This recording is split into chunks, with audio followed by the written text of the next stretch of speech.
Ah, son 11 minutos, ¿no? Ya. Como les decía, hoy la clase lamentablemente tendrá que ser un poco más corta porque Lamentablemente. yo tengo pasajes, así que tengo que irme de aquí a las 2:25. ¿Eso va a ser un ratito? ¿Ah? ¿Un ratito? Se va a Viña. Se va a Viña. ¿Ah? Se va a Viña. ¿Qué? Se va a Viña. Al paraíso. Vale. Ya. Entonces les pido por favor que esto sea como una carrera de 200 metros y no como una maratón, entonces podamos mantener una velocidad un poco más rápida y una concentración más fina.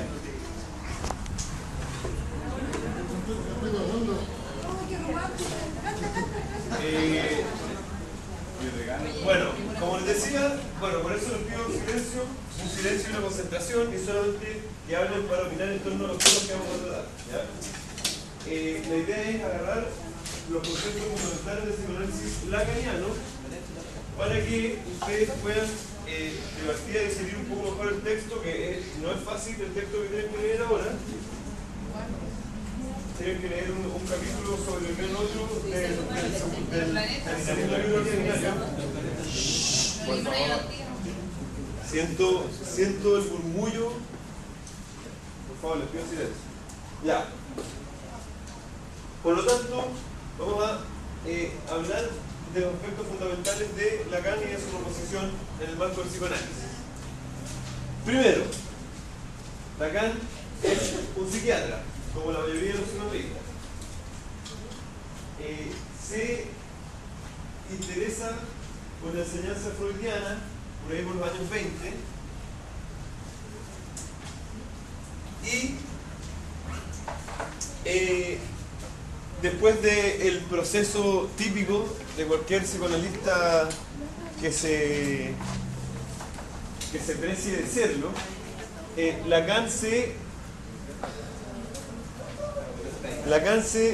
hace socio y miembro de la institución de psicoanálisis internacional, más conocida como la IPA, la Asociación de Psicoanálisis Internacional.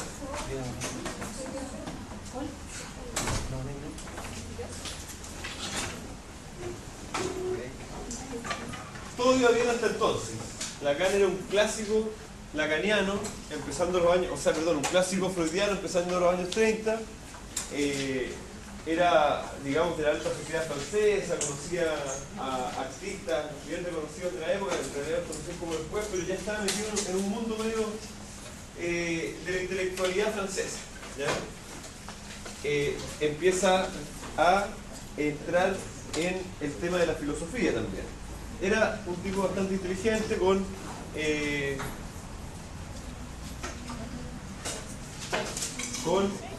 intereses varios. Fue cada vez siendo más reconocido por presentaciones, por conversaciones planteadas en los seminarios de la Asociación de Psicoanálisis Internacional, hasta que el año 35 empieza su famoso seminario, que va a seguir casi ininterrumpido, porque ahí hay un año después que lo interrumpe, y empieza entonces con su primer seminario en el año 35. Y ese mismo año llegan entonces los compañeros a la sala. La vuelta ahí está, gracias. Bueno, a ver, si esto...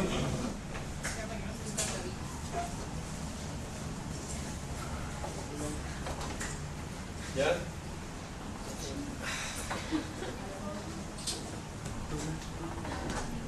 ¿Estás esperando leer?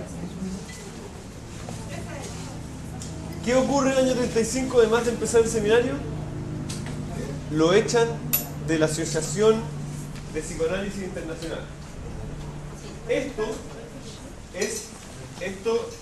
para algunos que les podrá parecer un mero dato biográfico de Lacan, en realidad es muy importante de tener en cuenta porque es la primera pista que nos habla de cómo va a ser la teoría lacaniana. ¿Se acuerdan el el mapa que nosotros veíamos la semana pasada del aparato psíquico, donde la psicosis o una neurosis grave o... Yo debería cerrar la puerta, pasan todos, llegan cada uno a la hora que quiere, pasan, saludan, después se sientan, conversan, otros que quieren salir. Ya, para el próximo año vamos a tener clases de introducción al psicoanálisis. Vamos. Lo vamos a hacer en conjunto con el profesor Rodrigo. Por lo tanto, yo creo que vamos a tener que tomar nuevas medidas para que ustedes ¿cómo se podría decir? Se ordenen un poco, ¿ya? Porque esta cuestión ya es un desfile. ¿Cierto? ¿Lo podría tener para hacerlo? Ya. Me concentrar. Bueno, lo echan a Lacan de la Asociación Internacional de Psicoanálisis. Y eso por una razón. Porque Lacan está en contra del psicoanálisis que se está llevando a cabo en sus tiempos. Estamos hablando de los años 30, mediados de los años 30. Ya pues, mediados de los años 30, contexto en el que estaba predominando el análisis norteamericano. Y estaba extendiéndose por todo el mundo a partir de esta Asociación Internacional de Psicoanálisis, la IPA. Lo que ellos proponían, y que es lo que critica Freud, es justamente lo que vimos la semana pasada, cuando observamos que en esta línea que separaba ello del yo, podía, o el tratamiento ideal que se proponía era que el yo fuese haciendo consciente cosas que estaban reunidas en el ello, ¿cierto? Eso es una dirección de análisis, ¿ya? Ahora, otra cosa distinta es radicalizar esa posición, que es lo que hacen los analistas del yo, y es decir que esa es la única función del análisis, ¿ya? Es agrandar y hacer más fuerte al yo en contra de un ello. O sea, ir tratando cada vez de aplacar ese ello, de empequeñecerlo, de silenciarlo, de achicarlo y hacer crecer un yo que puede llegar a ser un yo autónomo. Autónomo en el sentido de ser autónomo del ello y de los deseos inconscientes. Ese es el fin del análisis que se estaba, que está, digamos, a la moda y que está pegando fuerte en esos tiempos. Y Lacan está en un profundo desacuerdo con esta idea, porque cree que el yo en realidad está incapacitado de hacer eso, porque siempre el que va a comandar ahí va a ser el inconsciente. O sea, de volverse autónomo y de volverse, digamos, el que domina la escena psíquica. Por eso está la famosísima frase de Freud que ¿ah? ¿Qué está hablando? No sé usted, pero sí o no.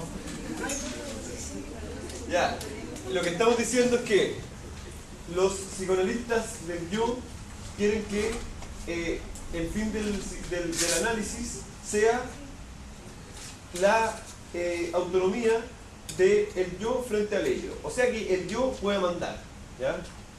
Pero Lacan dice que eso no es posible porque el inconsciente, vale decir, la zona del ello, siempre va a ser preponderante. En este contexto es donde Lacan toma esta frase de Freud, que es fundamental, que va a ser central para entender a Lacan, pero es una frase que la toma de Freud, que dice: el yo no es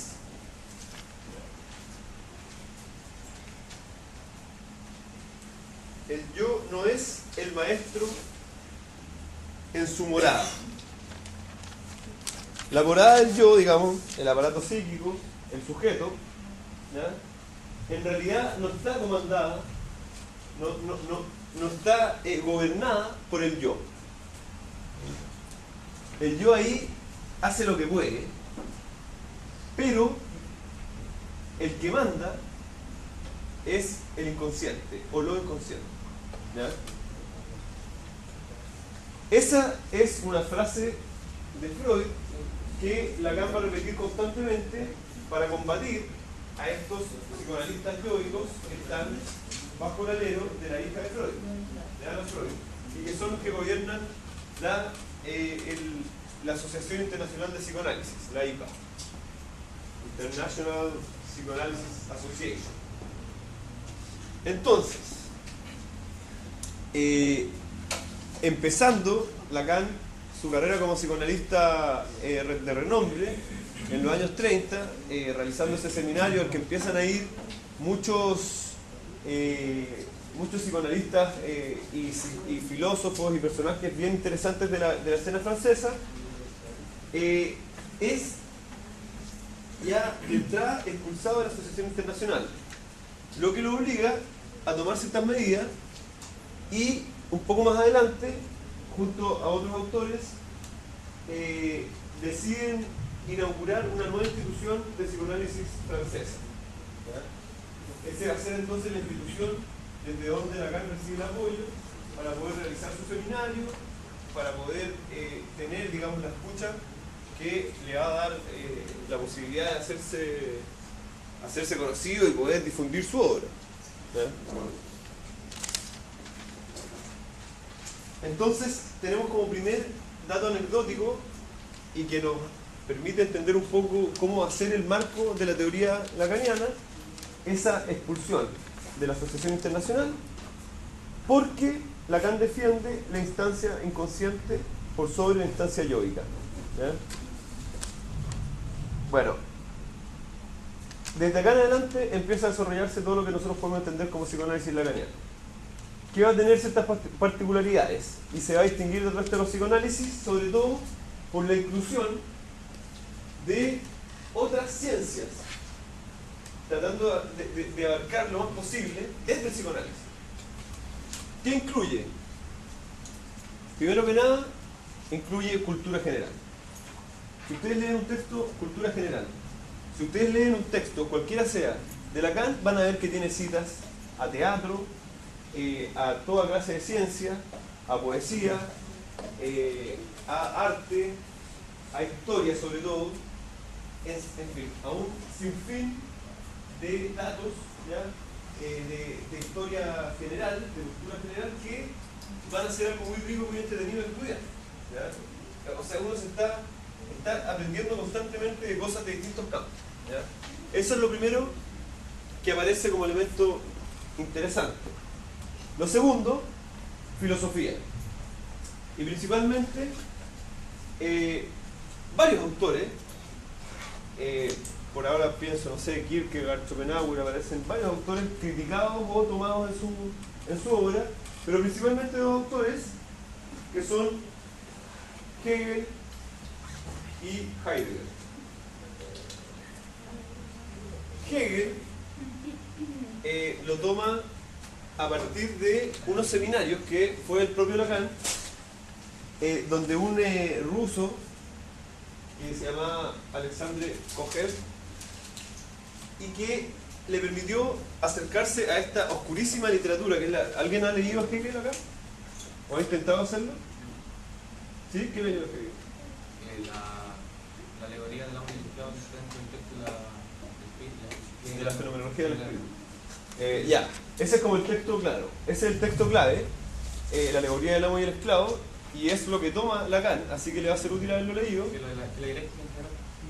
Ya, y el caso es que es un texto difícil, el texto de Hegel, y se presta para múltiples interpretaciones, y la gracia es que Lacan toma la interpretación de este ruso, que es Alexandre Kojev, que tiene todo un seminario con respecto al texto de la fenomenología del espíritu y a esa... De hecho, a él, se le llama a él Hegel porque su interpretación es la que vale más.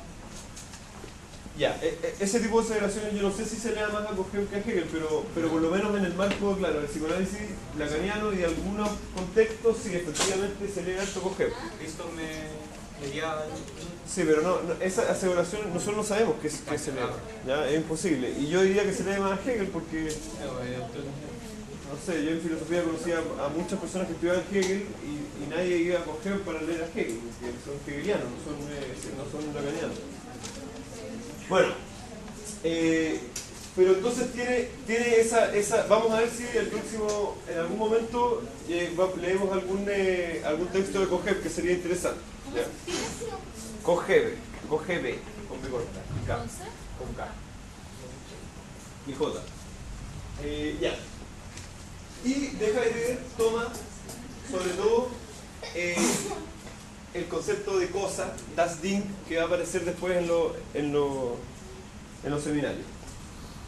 Y ¿cómo se llama? En lo escrito. Bueno, en cuanto a la obra, ya, terminamos con esta idea. Toma de cultura general, de cultura diversa, de la filosofía, luego toma también de la lingüística estructural, o sea, no luego, desde el principio, y esto va a ser uno de sus principales fundamentos teóricos. Y ahí hay dos autores que toma que son muy importantes, que uno es Saussure, que se escribe... ¿Ah? ¿Cómo? Estructural. Ferdinand de Saussure. Saussure.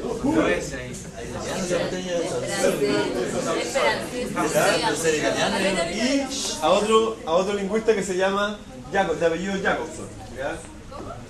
Que son, ya, ambos van a ser muy importantes. Para que lo anoten y los que se interesen juegan por su propia cuenta y ir averiguando. ¿Ah? Jacobson.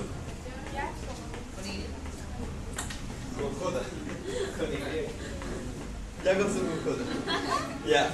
¿Qué es lo que va a ser fundamental acá? Que ya lo veremos con más detalle en otros cursos, que es la noción lingüística de significante. De partida, Saussure se caracteriza por proponer una estructura binaria del lenguaje o de la lengua, ¿ya? Que habla de un significado y un significante, que vendría a ser fundamentalmente la palabra, el sonido que evoca ese significado, ¿ya?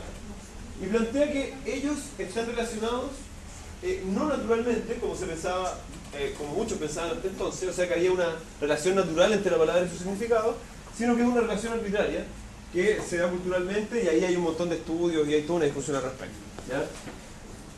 Lo que plantea Saussure es que está el significado y por debajo está el significante, ¿ya?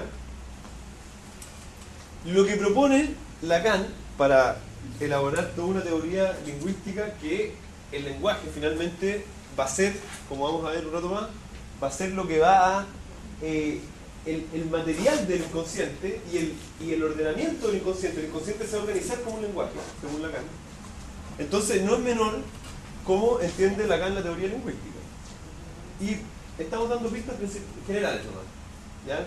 Entonces Saussure decía que esta estructura binaria, significado significante, relación arbitraria. El gesto que hace Lacan es invertirlo. ¿Cuál es el sentido de invertirlo? ¿Qué es lo que importa? Decir que, exacto, que lo fundamental acá no es el significado, sino el significante.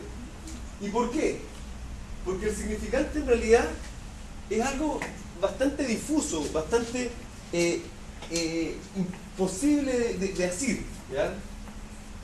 Y en realidad todos los significados que nosotros podamos llegar a suponer no son propios, no son algo que se relacione de sí con los significantes, sino que son producto de una organización de los significantes. Todo significado va a ser una organización, una posición de los significantes. Y finalmente casi no vamos a hablar de significado, ¿ya? Porque vamos a hablar de lo que significa un significante para otro significante. O cómo el sentido, ¿ya? El sentido de las cosas se expresa no mediante significados, sino mediante organizaciones de significantes. Si ustedes se fijan, todas las palabras que usamos nosotros, no es que estén, esta es la explicación, no es que las palabras, cada una esté cargada de un significado, es que adquieren significado en la medida en que están relacionadas con otras palabras. No es significado, sino que es puro significante. No, son puras palabras, nosotros estamos hablando todo el tiempo, son puras palabras. Esas palabras no están encajadas en significado, sino que están organizadas en un discurso que les da significado. O sea, lo que vale es el discurso de significantes cuya relación otorga significado o otorga sentido. ¿Ya? Olvídense de ese significado diccionarístico que subyace a cada significante.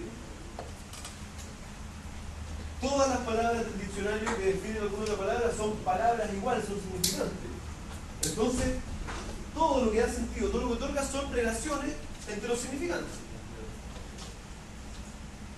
Y así es como se van produciendo, o como se va produciendo la cadena de significantes que va a ser lo que va a organizar a todo sujeto y a todo lenguaje.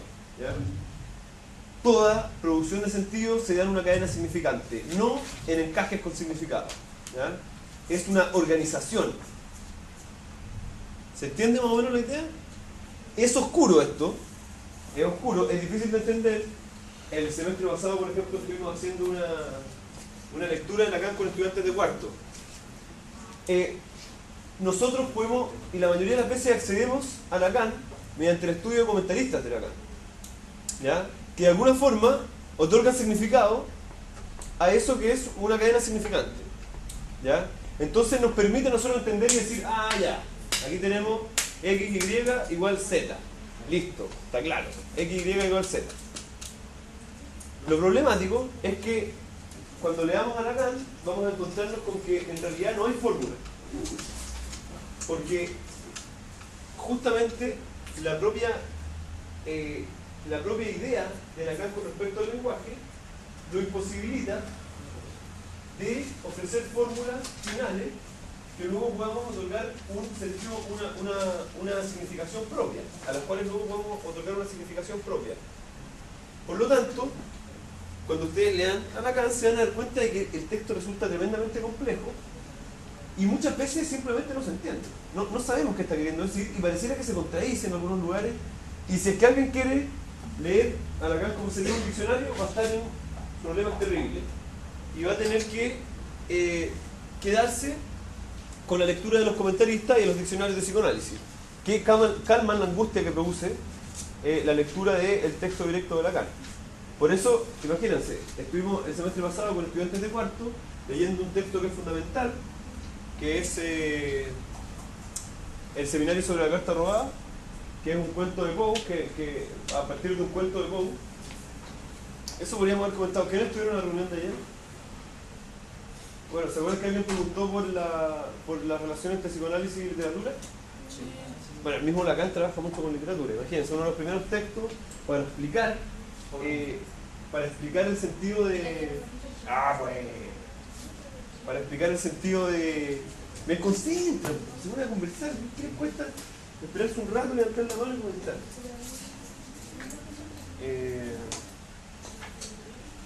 Acá, lenguaje, psicoanálisis. Con la literatura. Con la literatura. Ya. Bueno, para explicar entonces la función de los significantes, Lacan precisamente a lo que acude es a un texto literario, que es un cuento de Poe, bastante interesante, medio policiaco, ¿ya? Entre otras cosas, porque toda realidad se constituye como ficción. ¿Por qué como ficción? Por lo mismo que estamos hablando, ¿ya? No hay significados reales que nos pongan en un suelo, digamos, como objetivo, sino que todo se da de una manera a modo de relato, a modo de discurso, ¿ya? Entonces, se me olvidó decirlo ayer, el mismo Lacan entonces trabaja para desarrollar su teoría con literatura, ¿ya? Y asimismo, la mayoría de los autores lacanianos van a tener que prestar atención a aspectos literarios, no pueden dejar de lado ese asunto. ¿Sí? Bueno, pero estábamos en... ¿En qué estamos? Antes de pasar a lo de la literatura.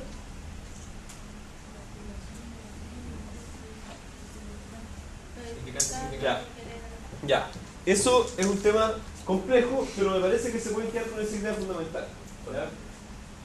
Lo que otorga sentido son las relaciones entre los significantes, las posiciones en las que se encuentran los distintos significantes, que son el orden y la organización de las palabras que nosotros emitimos y que estamos constantemente emitiendo y que son en el fondo lo que nosotros habitamos. Nosotros vivimos en las palabras, estamos en las palabras, ¿ya? Somos palabras, finalmente. Lo último a lo que podemos acceder son a ellas, ¿ya? Que más que palabras, llamémoslo significante. Estoy diciendo palabras para que entiendan, pero el concepto es significante. Bueno, decíamos entonces que el psicoanálisis toma cultura general, filosofía, lingüística estructural y en cuarto lugar y último, algo que para muchos de nosotros resulta más complicado y que no vamos a necesitar tanto, matemáticas. Y sobre todo una rama de las matemáticas que en realidad es bastante interesante, que es la topología. ¿Qué sabe lo que es la topología? Vamos bien, tiene que ver con tierra, topos. ¿No es como la medicina? ¿Ah? No, no es la topografía. La topografía. Pero más que tierra, topos quiere decir superficie. Topología. Eso dijo. Dijo topología, sí. Ya. Topografía es el estudio de las superficies. Entonces, ¿ah? ¿Topología dije? O sea, dije topografía. Ah, ya, no. Topología. ¿Ya? El estudio de las superficies. Y mediante el estudio de la superficie, nosotros podemos llegar a pensar superficies de distintas características. Como por ejemplo, el toro. El toro se le llama a la dona.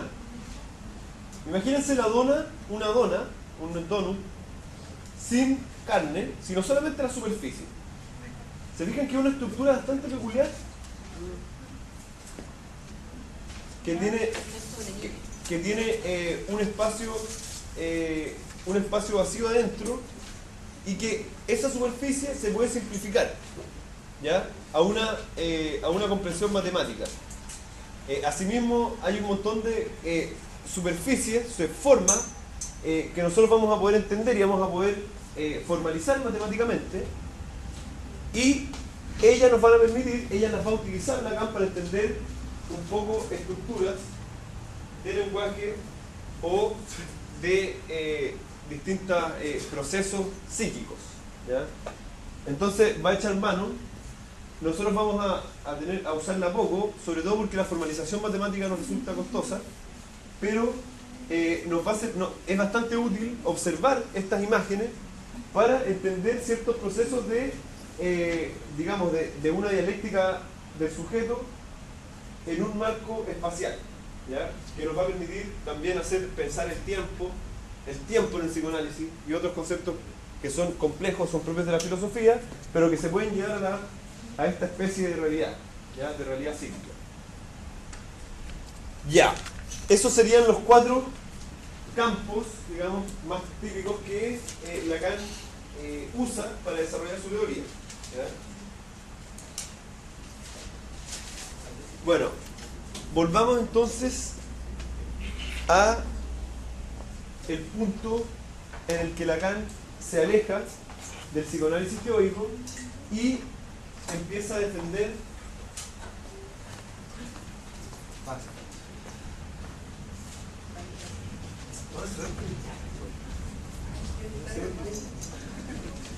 ya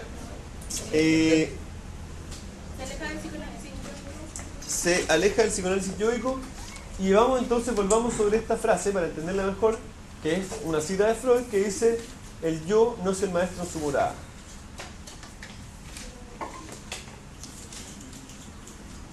El yo no es el maestro en su morada para Freud.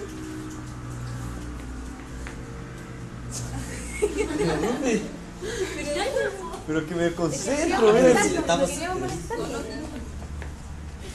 Ya, a ver, tira.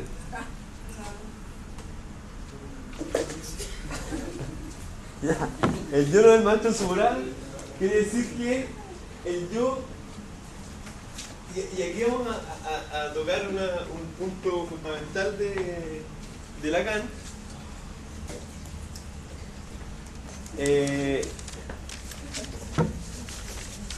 Cuando ustedes dicen yo, si se fijan, están haciendo una referencia a ustedes mismos. Obvio. ¿Ya?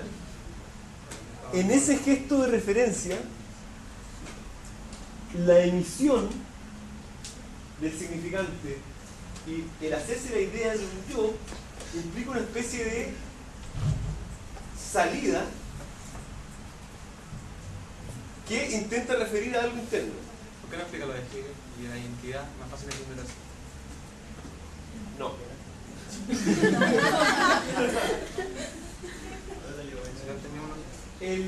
Por favor, señor, le agradecería si me permitiera decidir cómo hacer la clase, por lo menos hoy. El yo, cuando uno dice yo, está dividiéndose en dos. Yo emito y refiero algo que supuestamente soy yo. Refiero a un otro que soy yo. ¿Ah? Refiero a un otro que soy yo. Refiero a un otro que soy yo. Como yo desde fuera. Y bueno, eso en el español pasa bastante desapercibido, ¿ya? Pero en el francés no sabemos si es que simplemente el lenguaje se ha estructurado así en Francia, no sabemos cuáles serían las razones por las cuales ocurre esto, pero en francés existen dos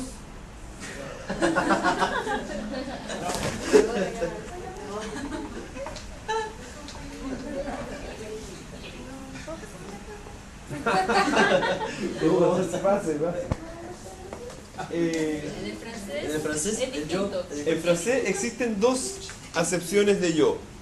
Una es el moi. ¿Ustedes saben francés? Poco. Ah, bien, ya, aquí tenemos. ¿Cuál sería la diferencia entre el moi y el je? Que se usa cuando el je, en primer idioma, es cuando el moi es como con mío. Y el je es cuando uno hace algo. Cuando se quiere decir yo voy a comer algo así, eso tiene sentido.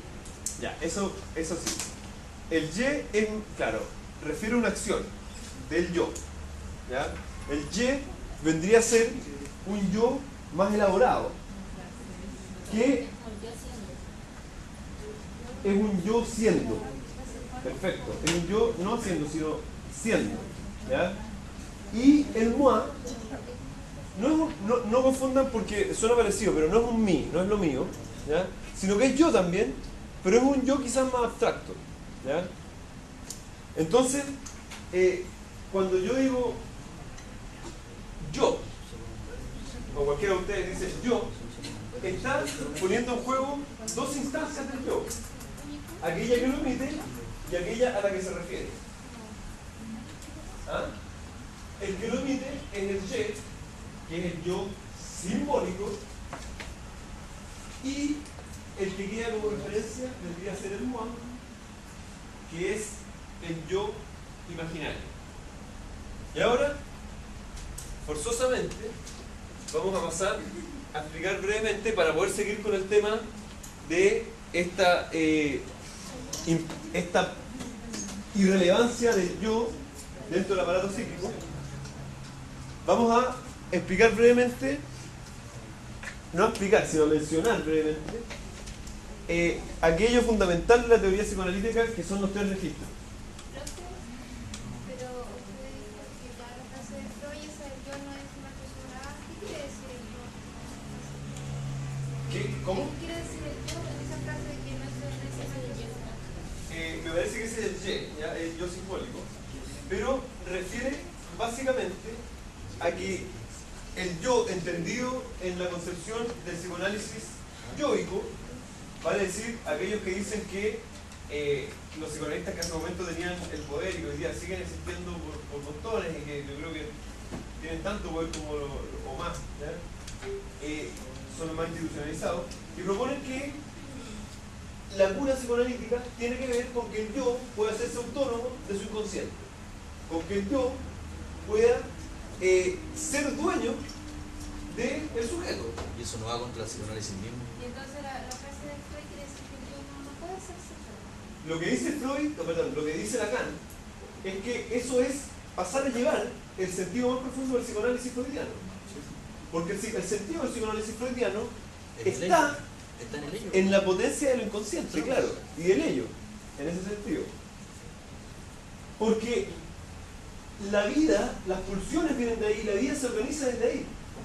Si ustedes leen, por ejemplo, Análisis Terminable e Interminable, que es un texto que está vecino en el que sigue después en el tomo 23, que sigue después del esquema del psicoanálisis, Freud empieza asume, digamos, toda esta potencia de lo inconsciente que siempre va a estar más encima, va a estar con mayor fuerza, va a ser más fundamental que la instancia yoica. O sea, el yo puede reforzarse día tras día, infinitamente, pero siempre va a estar al borde, va a ser un borde, va a ser un apéndice del ello. Por eso, lo que dice Lacan es que, porque Lacan se considera un freudiano, y él se considera que todo su esfuerzo es una vuelta, un retorno a Freud.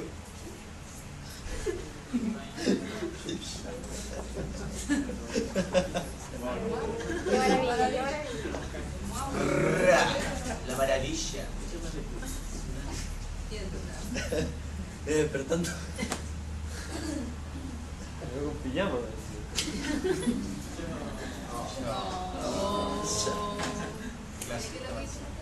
Ya, por favor. ¿Cómo ha crecido el curso a lo largo de la clase?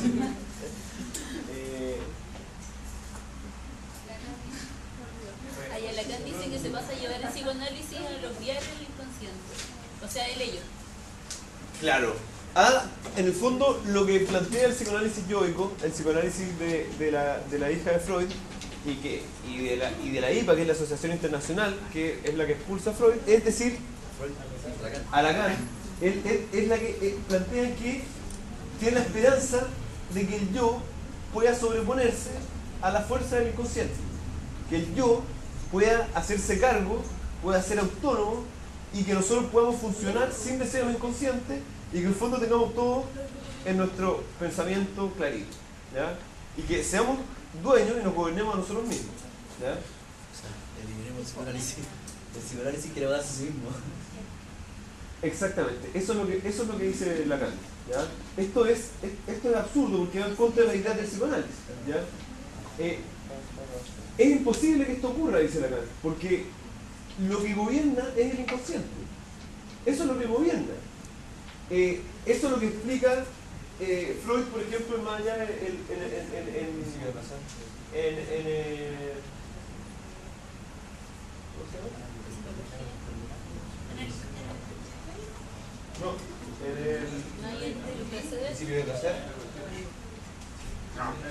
bueno, en los textos culturales lo desarrolla también. En el malestar en la cultura, sobre todo, ese es el texto que estaba pensando. El malestar en la cultura, cómo filogenéticamente el ser humano se organiza a partir de lo inconsciente. ¿Por qué?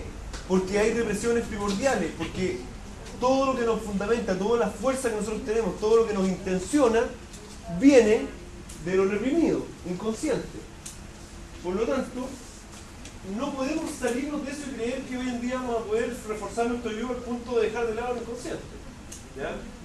Eso es lo que alega Lacan, y razón por la cual, insisto, lo echan, lo expulsan de la Asociación Internacional de Psicoanálisis, y razón por la cual empieza a adquirir valor su seminario y empieza a haber un montón de gente que se da cuenta de que esta es la línea del psicoanálisis, ¿ya? Bueno, por otro lado, Melanie Klein y otros autores que no son lacanianos también están en contra de esa idea yoica y van a desarrollar sus propias teorías más críticas, pero nadie va a ser tan evidentemente crítico con esa idea yoica como Lacan, que si ustedes lo leen van a darse cuenta que no solamente es complicado para leerlo, no solamente es interesante en tanto uno aprende muchas cosas de otros temas, sino que además es irónico y es más pesado que la ley. ¿Ah? O sea, si es que uno entiende bien lo que está leyendo, se da cuenta de que está tirando los palos más pesados a un montón de autores y sobre todo, por ejemplo, a Ana Freud. ¿Ya? O sea, hay una burla muy sutil, pero muy abrumadora también, a un montón de autores. ¿Ya? O sea, encuentran los idiotas a un montón de autores. ¿Ya? Y es interesante porque eso va aclarando mejor su posición. ¿Ya? Bueno, decíamos entonces que vamos a introducir brevemente estos tres registros, que son Imaginario, simbólico y lo real. lo imaginario, lo simbólico y lo real. Es curioso porque siempre se ofrecen en distinto orden. Lo real, lo imaginario, lo simbólico, lo imaginario, lo real, lo imaginario, lo simbólico, lo real. ¿Ah? No hay otro. No hay un orden, pero hay que ponerlo de alguna forma, por lo tanto, todo se presta para ser ordenado de alguna forma. Imaginario, simbólico, real. Bueno, yo prefiero, para mi propio orden, presentar primero lo real. Porque lo real, si bien siempre están en conjunto, funcionando en conjunto, lo real, lo simbólico y lo imaginario, en cada sujeto, ¿ya? Están concatenados, y si es que uno se desarma todo, y esto a raíz del nuevo Romeo y que es una concepción topológica que ya veremos si es que lo vemos en algún momento, ¿ya? Pero imagínense tres ampollas que están unidas de manera tal que si se sale una se desarman todas. Lo vimos. Ah, mira que bien. ¿Eso dónde lo vimos? Tiempo y el año. Tiempo, memoria, subjetividad. Ya hay memoria. ¿Bien? ¿Ven? Tiempo, memoria subjetiva. Bueno.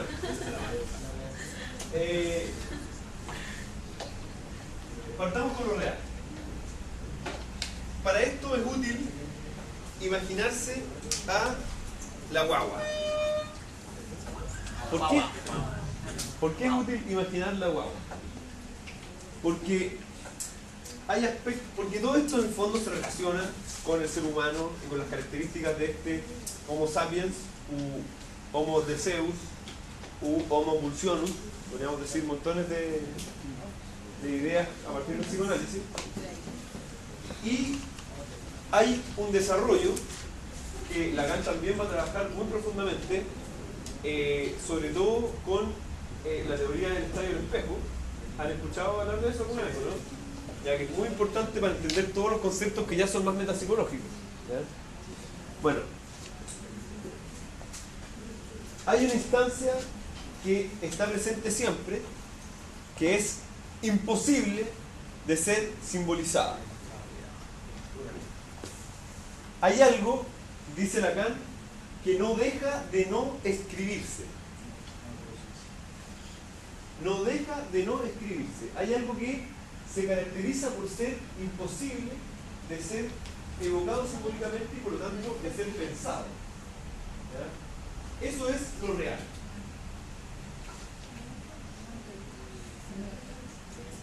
Después más adelante Lacan va a decir que es lo imposible, le va a poner un montón de apelativos, pero quedémonos con la siguiente idea. Estos son los primeros textos de Lacan y nos ayudan para entender mejor a qué se refiere. El hambre. Claro, le ponemos una palabra, le ponemos un sentido y por tanto ya no es lo real del hambre. Pero hay algo en el hambre que es real, que es indecible.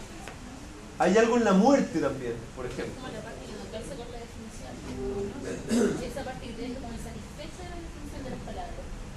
Muy interesante forma de decirlo. Muñoz. Te diría que me dijese porque no es problema. Paulina. Ya. Es que es menos grave equivocarse de apellido que equivocarse de nombre. No se preocupe. Ya. Bueno, Paulina lo plantea de la siguiente forma. Ya, que hay una parte de la definición de las palabras que siempre te deja como satisfecho, como algo que no calza, como que uno siente algo, busca en la palabra lo que significa Pero no es precisamente lo que sentís en el momento, no se adecua totalmente. Ya, eso por ahí va, pero es algo más brutal todavía, porque aún podríamos nosotros entrar a explicar de qué se trata eso, que no podemos llegar a ver algo, una imagen, ¿ya? Pero hay algo que es brutal, que es real, que no tiene posibilidad de ser dicho y que está constantemente palpitando, digamos, dentro de cada uno de nosotros. Decir dentro está mal en el sentido lacaniano, pero es para poder entenderlo. Después vamos a ir especificando mejor los conceptos, ¿ya? Ese algo que usted estaba diciendo, como lo refiere palabra, ¿no tiene relación como con lo ominoso que dice Freud? ¿Tiene relación con lo ominoso que dice Freud?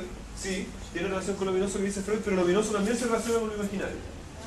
Lo ominoso, lo siniestro, que es un tema súper interesante que se trabajaba harto en el psicoanálisis, es, claro, es algo que tiene que ver con las coincidencias también, y que pareciera que tiene que ver con la muerte. Bueno, es un tema, en verdad son muchas cosas, ¿ya? Pero sí tiene que ver con lo real y tiene que ver también con lo imaginario. ¿Leyó el texto de Freud, lo ominoso? Ya, es un texto súper interesante y que comenta un cuento de un señor Hoffman que se titula El hombre de arena, ¿ya? Ese texto narra la historia de un joven que se enamora de una autómata. Un autómata es una máquina, un robot, pero con apariencia de humano. Entonces, dos profesores universitarios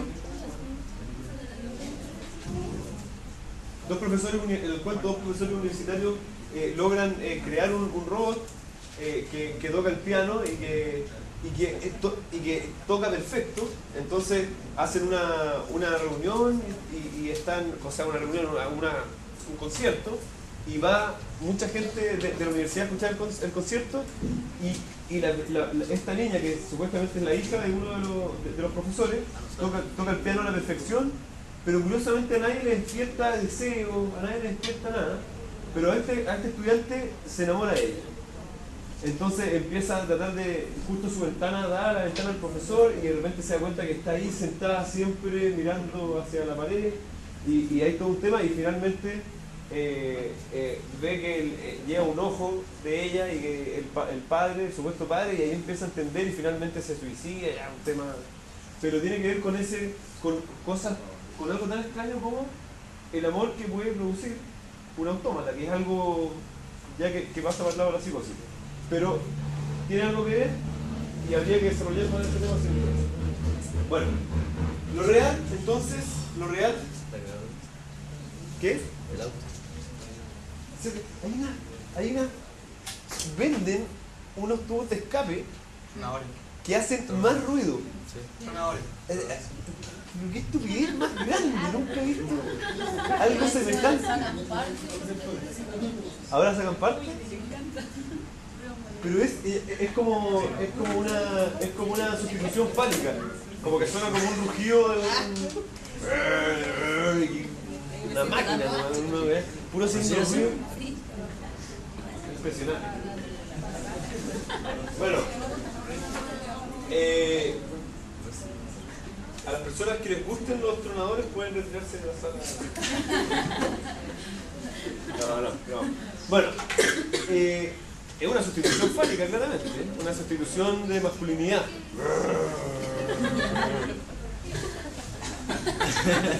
¿Ya? Bueno, lo real. Después tenemos lo imaginario. Lo imaginario, pensémoslo como la imagen. ¿Ya? La imagen.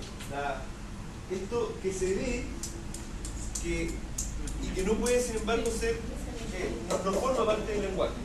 ¿Ya? Algo que se ve, no sé si les ha pasado que sueñan o que tienen como una sensación que se puede ver de alguna forma como una figura, como con unas delgadeces, como que de repente aparecen unas imágenes abstractas. ¿Ah? y que cuando uno quiere recordar esa imagen es muy difícil recapturarla. Porque no hay una palabra para describirlo. ¿Ah? Lo inteligible. Lo que existe y lo inteligible. Y porque nosotros podemos pensar con palabras, solamente podemos pensar con palabras. Entonces, efectivamente, estamos atrapados en el mundo de lo simbólico. ¿Ya? Y sin embargo, existen estos dos otros registros, que son lo real, que es ya lo más brutalmente escondido, y lo imaginario, y lo imaginario, y lo imaginario, y lo imaginario, que es eso, esas especies de recuerdos visuales que no los tenemos incorporados, no los podemos inteligir, no los hemos hecho parte de nuestro lenguaje, no lo podemos decir en palabras, no lo podemos pensar, pero están ahí, ¿ya? Bueno, nuestra primera aproximación al lenguaje, o sea, nuestro primer paso de ser una simple criatura sin conciencia de sí, al primer paso a lograr la conciencia de sí, que implica esta división del sujeto que vamos a ver un poco más adelante. Este primer paso es esto en el estadio del espejo, cuando el niño entonces logra ver que hay un semejante en el espejo, ¿ya? Esa es un reconocimiento de carácter imaginario. No hay lenguaje para referirlo y para poder darse cuenta que es el mismo, ni siquiera con suerte para darse cuenta que es él, o sea que es otro, que es un otro semejante, pero sí aparece entonces esta idea de yo imaginario, de moi, que es la primera aproximación a el logro de esa separación final que va a dar pie al sujeto, que es el sujeto barrado, el sujeto en constante conflicto, el sujeto del inconsciente. ¿Ah? En el imaginario aparece el primer yo, que es el yo imaginario, más conocido como moi.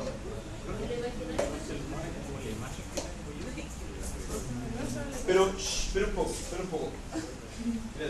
Preguntan acá.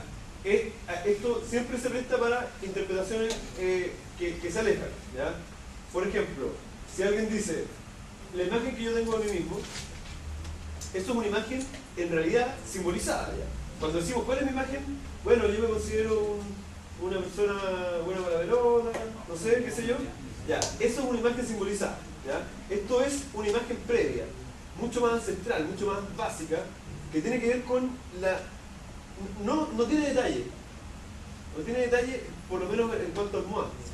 Es una escena, ese soy yo. Eso es, pero sin palabras. ¿Ya? Hay un reconocimiento primigenio. Señora Paulina, por favor, sí, pues, si quiere hablar del MOA, coméntelo a todo el curso y lo compartimos, ¿ya? Pero si interrumpe así como lo está haciendo el señor Gallego, lo único que hace es desconcentrarme y... De la esencia de eso real que no se... Ya, de acuerdo, pero hay esencia también es complicado, porque tampoco es una esencia de nada. No, es simplemente una escena con la que uno se encuentra y logra cierto reconocimiento de mí, de yo, ¿ya? Pero ese reconocimiento no está desarrollado, no está lenguajeado, no hay un reconocimiento que yo pueda decir, ese soy yo, no es eso todavía. Es simplemente una especie de sensación de mí, ¿ya? Entonces el moi es como cuando te dicen, como que yo sé que soy yo, pero no sé por qué. Como si... Sí, pero no puedo, ni siquiera sé que soy yo. No hay lenguaje, no hay posibilidad de ese pensamiento. Es súper abstracto, lo más Es lo más abstracto abstracto que hay, es lo más abstracto que hay. ¿Ya? ¿Ya? Oye, ya, pichea, ¿cuánto dura ahí en esa clase?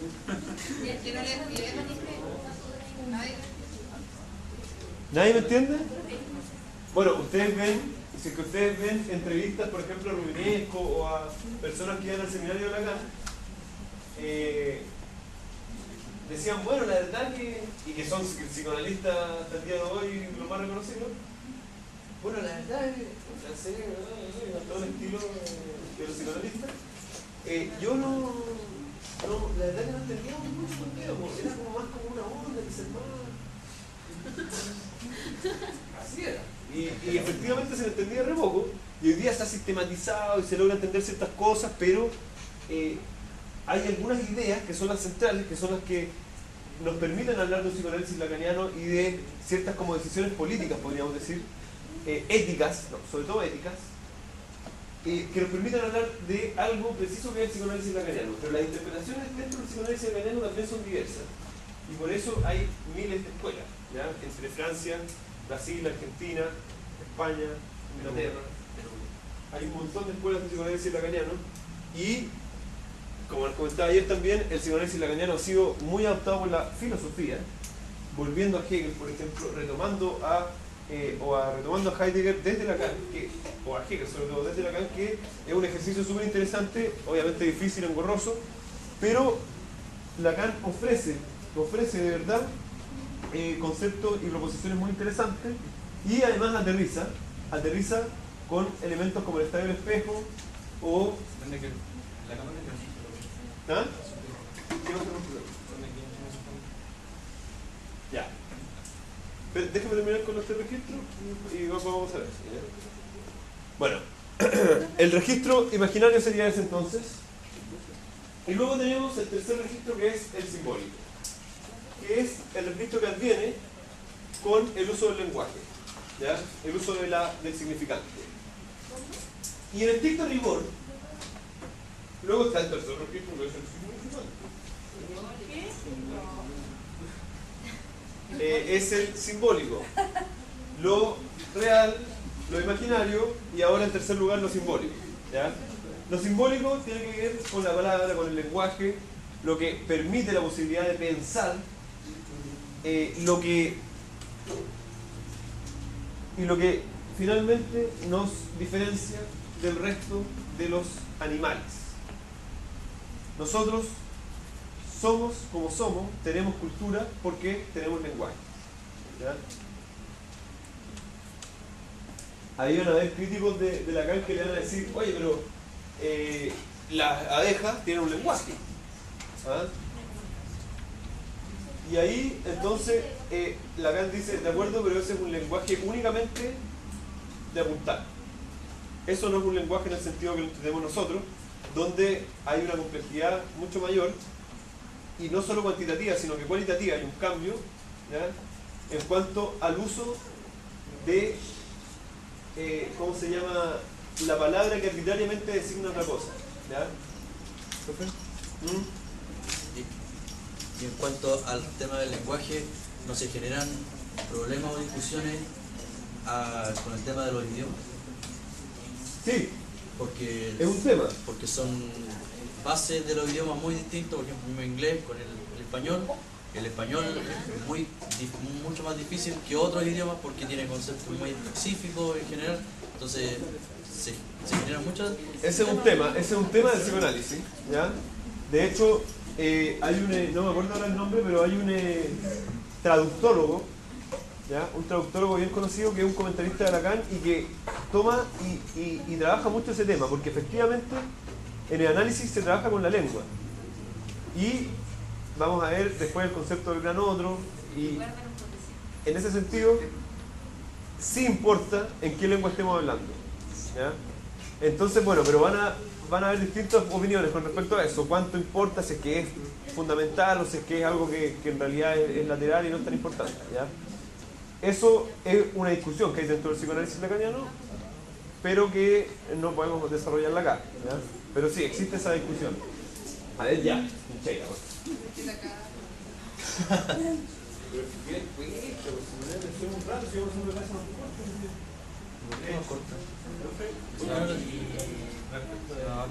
Ya, espera un poco. Están preguntando acá, por favor, les pido silencio el curso, y los que quieran conversar que salgan, no hay problema con eso. Pero no en ningún caso, por favor. Ya. Respecto del lenguaje, ¿le hace referencia solamente a lo que es la palabra? O también, por ejemplo, a los tipos de lenguaje que podemos tener al incorporar? Por ejemplo, en los niños se da porque no tienen aún el uso de la palabra. Mira, sí refiere a eso, ¿ya? Eso es lo que se le llama en comunicación el lenguaje analógico, la comunicación analógica, mediante los gestos, ¿ya? Sí, hace referencia, y de hecho, por ejemplo, en el estadio del espejo observa, analiza que el niño se mueve, sonríe de cierta forma, porque así puede entender que se reconoce, hace uso, pero en realidad lo estrictamente importante viene a ser la palabra, ¿ya? La palabra, ¿ya?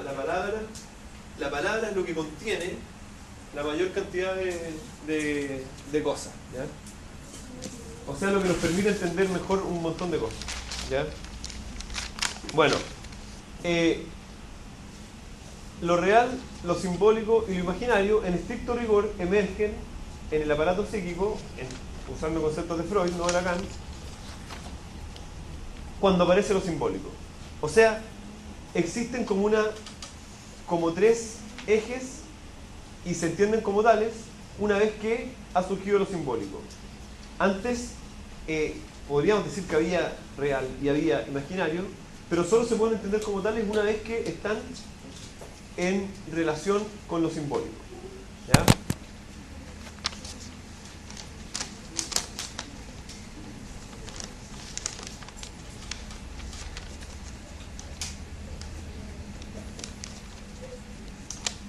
Ya.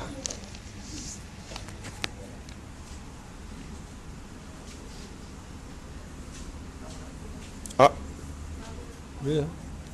¿De quién es esto? Una cuestión buena, oye. Se da cuenta que cuando estudie lo va a desconcentrar por eso. Se da cuenta que cuando esté estudiando lo va a desconcentrar por todo eso. Bueno, con todo lo que me concentra él, me resuelve un poco. Ya. Volvamos entonces, eso ya, son los tres registros. Obviamente la comprensión de estos tres registros es mucho más compleja de lo que yo les expresé acá, pero trato de ofrecerles una síntesis, ¿no? Para que ustedes se acuerden ya que existen estos tres registros que tienen estas características, que los tres registros son parte de la psiquis del sujeto, son parte del sujeto, ¿ya? O sea, no es que lo realen de afuera, ¿ya? Se pueden formar desde afuera, pero están dentro, ¿ya? No dentro es una mala palabra dentro del celular lacaniano. No hay dentro, está todo en la superficie, pero es parte del sujeto, ¿ya? No es que sea algo externo. Bueno, y ahora vamos entonces a tratar de decir algo con respecto a la formación del sujeto. ¿Cuánto? Tengo el reloj más. Los 12. Ah, ya. Tiene que las 2:30. El sujeto. Primero que nada, tenemos que entender que el sujeto es un sujeto dividido, un sujeto barrado, un sujeto que está fragmentado producto de un conflicto. Este conflicto, que en Freud lo vamos a entender como el conflicto producto de la represión del deseo a la madre, por ejemplo,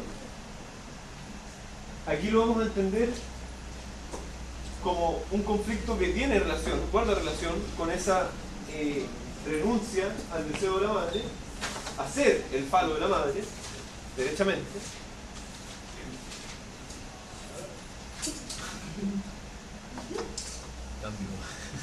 Podríamos dar vuelta a la sala y que la pasarela sea por atrás, o sea, como que lleguen por allá y así no. Vamos a leer solicitud.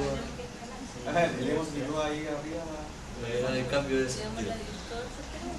No, se puede llegar y hacer, ¿no? Ustedes dan vuelta a la silla y yo por allá, que te dan uso.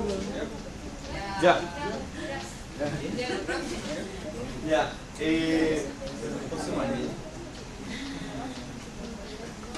Bueno, el sujeto barrado, el sujeto dividido, tiene que ver con muchas cosas, se ven muchas cosas. Una es ese yo que se nombra desde otro lugar y que por lo tanto lo tienen dos. El MOA y el Y que vimos recién. Ya, pero podemos entenderlo. Ya. Vamos al mito lacaniano. El niño, la guagua,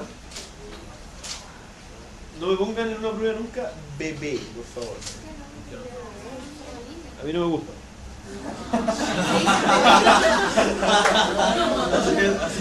No, porque es que bebé es un anglosajonismo de baby y me cae tan mal ese anglosajonismo. Entonces, ¿cómo es? Guagua es una palabra que no existe. ¿Cómo que no, guagua? Guagua, o sea, pero ¿Cómo se escribe? Sino el infante, el lactante, el niño chico, cabro chico, cabro chico. o el cachorro humano. Así le dice la carne en el estadio. Ya, pero apúrese para que alcancemos a terminar la idea. Tiene razón. Que si no se viene apurado. No, si igual me hubiera curado. Pero el cachorro humano, entonces, en una primera instancia, está fundido con su madre y constituye, de hecho, el objeto de su deseo. ¿Ya? La madre lo tiene, la madre lo desea, es lo que más desea la madre, y constituye entonces, él se identifica, está en una relación de identidad con la madre y se identifica entonces con el falo, en tanto es el falo de la madre. ¿Ya? Cumple el deseo de la madre y ahí hay una completitud, ¿ya? Una satisfacción total. Pero, como siempre, llega el momento en que aparece el padre.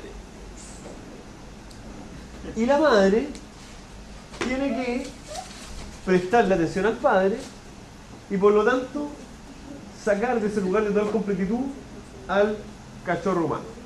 ¿Ya?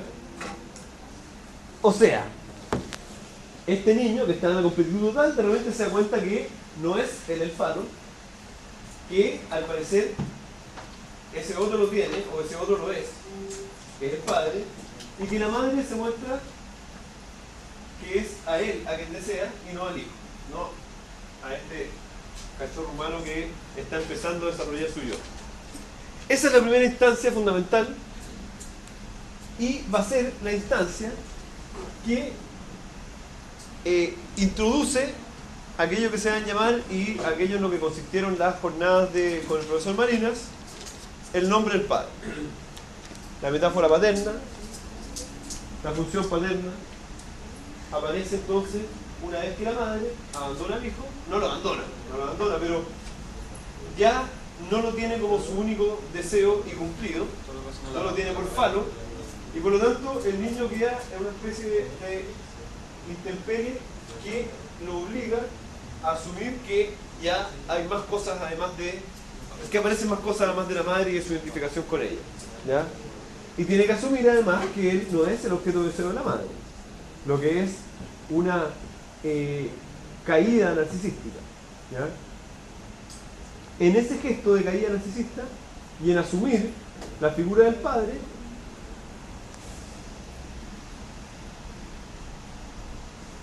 se instaura la ley. El padre, la metáfora del padre es lo que instaura la ley. Y esa ley es nada más ni nada menos que la ley de la lógica del lenguaje.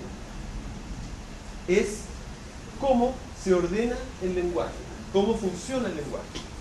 No vamos a entrar en detalle ahora en este curso sobre cómo es ese funcionamiento, que es algo fundamental, y que tiene que ver, obviamente, por decirlo a grandes rasgos, con la... ¿se acuerdan cuáles eran los dos principales modos de funcionamiento del inconsciente según Freud?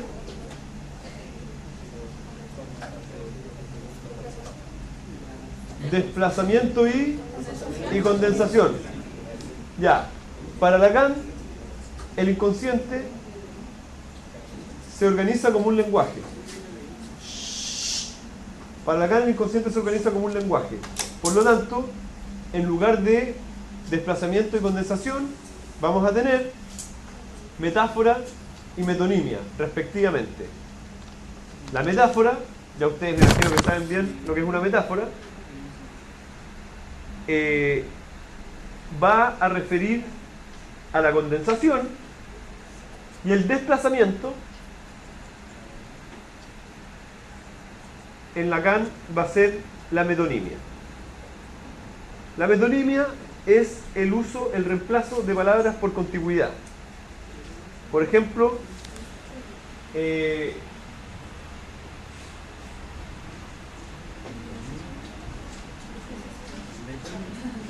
a alguien le roban su plata y dice le robaron la billetera. En realidad, lo que importa ahí es que le robaron su plata, a menos de que sea una billetera que no regalaron, bueno, ahí puede ser, se puede buscar siempre contraejemplos, pero o referirse, por ejemplo, a voy sobre ruedas, las ruedas en lugar de la bicicleta o el auto, o así, esos son los ejemplos más clásicos de metonimia, pero se trata, meta es lo que está próximo y nimia es nombre, por lo tanto el uso de las palabras cambiarlas por contigüidad, y en metáfora es cambiarlas por un sentido que puedan tener en común, ¿ya? Entonces ya el inconsciente no funciona como lo pensaba Freud en términos de desplazamiento y condensación, sino mediante, siguiendo la misma lógica, pero ahora entendiendo que el inconsciente funciona como un lenguaje, mediante los conceptos de metáfora y metonimia, ¿ya? Bueno, este inconsciente que funciona como lenguaje se va a desarrollar y va a adquirir sus reglas una vez que ha aparecido la metáfora del padre y ha desplazado el lugar privilegiado del cachorro humano. El cachorro humano, mejor que bebé. Baby. ¿Ya?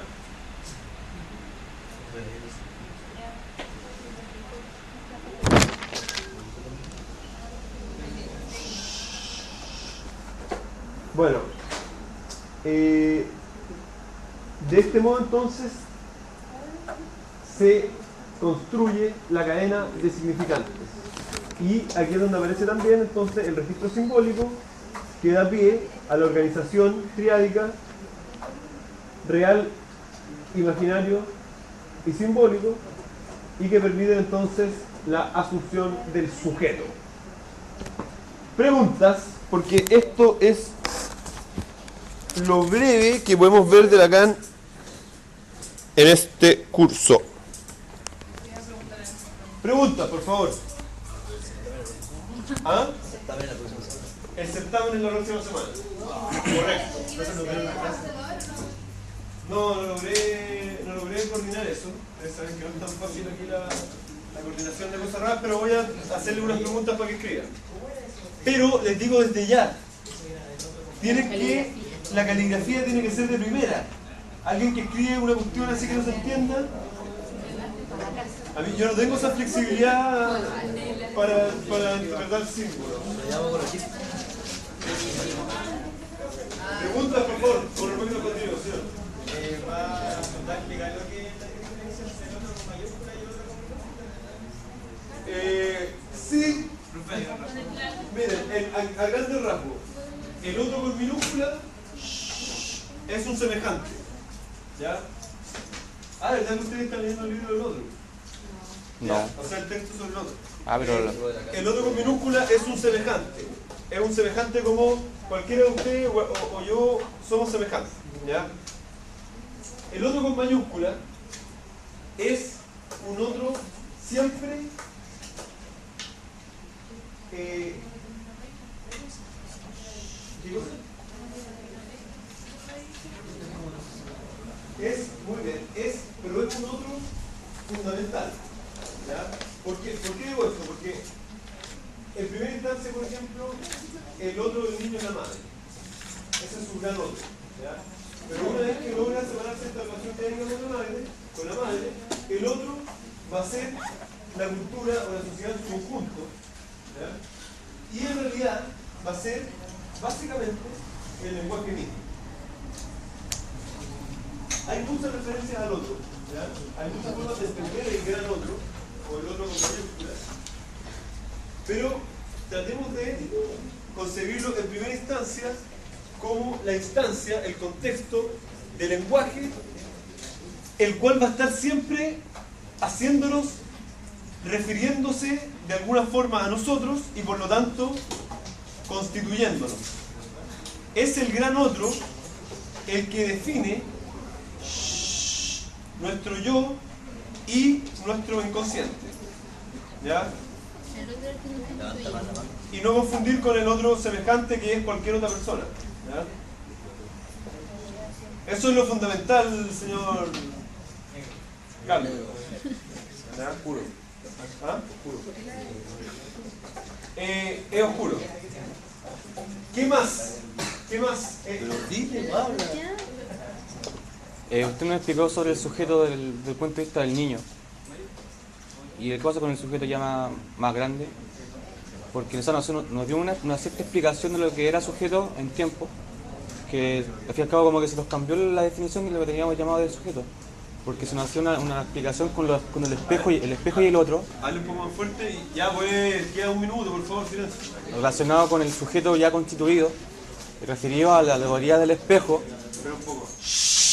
¿Pero qué cuenta que ya es un minuto, por favor? Y nos hace referencia a lo imaginario, y en donde yo me constituyo como sujeto siempre y cuando me refleje en ese otro, reflejado en el espejo, pasando por lo simbólico, para poder llegar así a alcanzar, o sea, llegar a constituir la realidad. Entonces, al fin y al cabo, se anulan los tres registros simbólicos, o sea, simbólico, realidad y imaginario, para constituirte como sujeto y realidad, pero al fin y al cabo que se hizo como a la parte del niño y como que se pierde esa constitución de sujeto, pues sería como constitución de aparato psíquico, se podría decir, como en esa parte de infantilismo, llega con el lenguaje, pero a esa ligación general que tenemos de sujeto no está súper clara. O sea, no, si nunca va a estar muy clara. Mira, o sea, desde su explicación. Ya, el sujeto no es algo que nosotros podemos llegar y definir. Sí. ¿Ya? Podemos decir que el sujeto es sujeto del inconsciente. O sea, es primordial el inconsciente en él, más que su yo. 2. En tanto el inconsciente está estructurado con lenguaje, el sujeto es sujeto del lenguaje también. ¿Ya? Está definido y es en significantes. Se organiza mediante significantes. Obviamente hay instancias como lo imaginario y lo real que van a estar siempre presentes. ¿Ya? Están ahí ejerciendo su fuerza para que pueda existir un sujeto, ¿ya? Pero nosotros no los vamos a poder comprender desde nuestra calidad de sujeto y por lo tanto nos vamos a organizar de acuerdo a lo simbólico. ¿Ya? Pero podríamos decir que el sujeto es esta instancia de conflicto histórico y de conflicto presente, en el que predomina lo inconsciente, y eso inconsciente no es más que lenguaje que está todo el tiempo llegándonos y que está todo el tiempo en nuestra boca, constituyéndonos desde la superficie. Cuando nosotros queremos ver el inconsciente de alguien en una instancia, por ejemplo, psicoanalítica, no es que vamos a ver ese inconsciente, sino que lo vamos a escuchar. Y no es un inconsciente que en el sentido freudiano se encuentra en las profundidades de algún lugar del aparato psíquico, sino que está en la total superficie. Está ahí expresándose todo el tiempo el inconsciente.